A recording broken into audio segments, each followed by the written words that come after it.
Bonjour, bonjour, je suis Isabelle et vous êtes bien sur la chaîne de l'Ours Lumière. Suite à de nombreuses questions, j'ai décidé de vous parler des oracles. Je vais essayer de répondre aux interrogations les plus fréquentes. Qui sont? Qu'est-ce qu'un oracle? À quoi il sert? Qui peut s'en servir? Comment choisir son oracle? Et enfin, comment l'utiliser? Aujourd'hui, il existe un très grand nombre d'oracles sur le marché. Ils peuvent nous aider à obtenir des pistes de réflexion ou des réponses à certaines questions liées à notre développement personnel. On peut les considérer comme un soutien, un compagnon de réflexion ou un guide. Les cartes des oracles ne prédisent pas l'avenir. Leur rôle est plutôt de nous aider au mieux à comprendre et appréhender le présent. Voici quelques questions que vous pouvez vous poser ou leur poser. Quel conseil pour ma journée? De quoi ai-je besoin aujourd'hui? Qu'est-ce que je dois approfondir pour mon évolution spirituelle? Il est conseillé de formuler sa question de manière positive. Qui peut utiliser un oracle? Tout le monde. Leur utilisation est simple et il n'est pas nécessaire d'avoir un lien particulier avec l'invisible ou le spirituel. L'oracle peut être vu comme un outil de réflexion ou d'intuition. Là encore, il est important de se faire confiance et d'écouter ses ressentis. On peut regarder les illustrations des cartes, lire le descriptif au dos de la boîte ou feuilleter le livret explicatif. Le jeu qui attire naturellement votre attention est souvent celui qui vous correspond le mieux. Faites-vous confiance. Encore une fois, écoutez votre cœur. Personnellement, j'ai commencé par le petit oracle intuitif. Voilà la boîte. Et voilà à quoi ressemblent les cartes. Voilà. J'ai également le petit oracle de la forêt. Voici. Les cartes sont beaucoup plus petites. Voilà. Il n'y a pas de livret dans celui-ci. Toutes les phrases sont marquées sur les cartes directement. Alors, il y a également l'oracle d'Annabelle. Et vous avez également un petit livret explicatif. Comment utiliser un oracle? La première étape consiste à se familiariser avec son jeu. Prendre le temps de créer un lien avec les cartes. Vous pouvez lire l'introduction dans les livrets quand il y a un livret. Parfois, il peut expliquer comment on peut débuter avec son jeu. Parfois, il n'y a pas d'instruction. Donc, dans ce cas, moi, je vous conseille donc de regarder bien les cartes, de vous en imprégner une à une. Vous pouvez les purifier en les passant au-dessus d'une bougie ou les mettre sur une fleur de vie pour les énergiser. Une fois que cela est fait, votre carte est à vos énergies et vous pouvez l'utiliser. Comment utilise-t-on son jeu? On se met au calme, dans une pièce tranquille, on ferme les yeux et on commence à poser sa question, mentalement ou oralement. Une fois la question posée, vous pouvez battre vos cartes. Si une carte tombe du jeu, elle est pour vous et c'est un message qu'on vous envoie.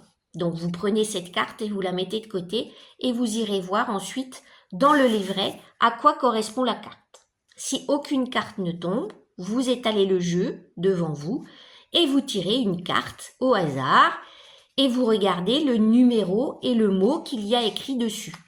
D'abord, vous regardez la carte en elle-même, vous inspirez de son énergie, vous regardez à quoi elle vous fait penser et vous allez regarder les numéros. Donc, il y a toujours des numéros, que ça soit dans n'importe quel jeu. Donc là, par exemple, celle-ci.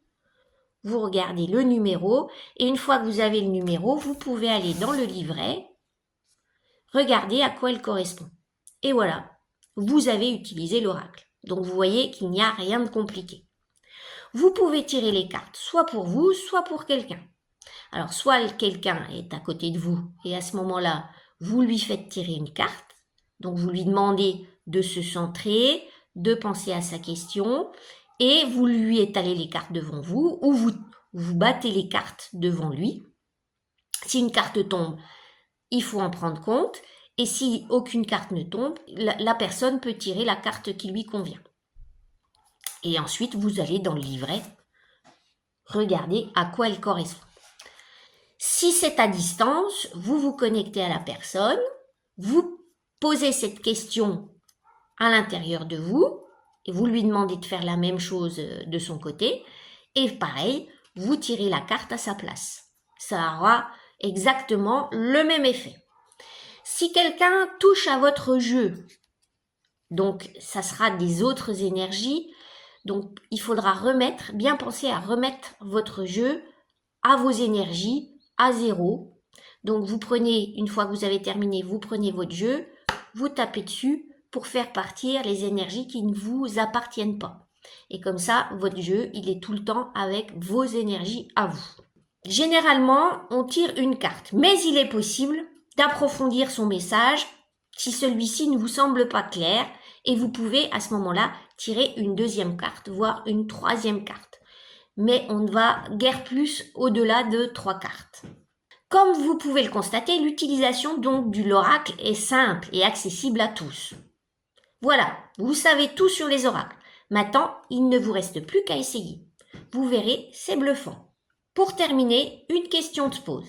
Qui peut créer son oracle? À mon sens, il est préférable d'être guidé dans cette démarche, soit par ses guides ou son âme, soit par une personne disposant de cette sensibilité et de ces capacités. Sophie Tsoan nous propose justement de créer notre propre oracle sur une journée. Elle met à disposition une base de travail composée de phrases et de mots répartis sur 7 thèmes qu'elle a déjà élaborés. Chacun est ensuite libre de les adapter selon ce qui lui parle. Puis il nous reste l'illustration des cartes en fonction des phrases choisies. Le coût de cet atelier est de 75 € et permet de créer 15 cartes. Sophie pourrait se déplacer au mois de mai. Merci de me dire dès à présent si ce sujet vous intéresse. L'atelier nécessite un groupe de 6 à 8 personnes. Il n'est pas nécessaire d'avoir un grand sens créatif. Il suffit de se laisser aller et d'écouter son cœur et de choisir des couleurs, etc. en fonction des mots et des phrases choisies. J'attends donc vos retours. Je vous dis donc à bientôt. C'était Isabelle, l'ours lumière.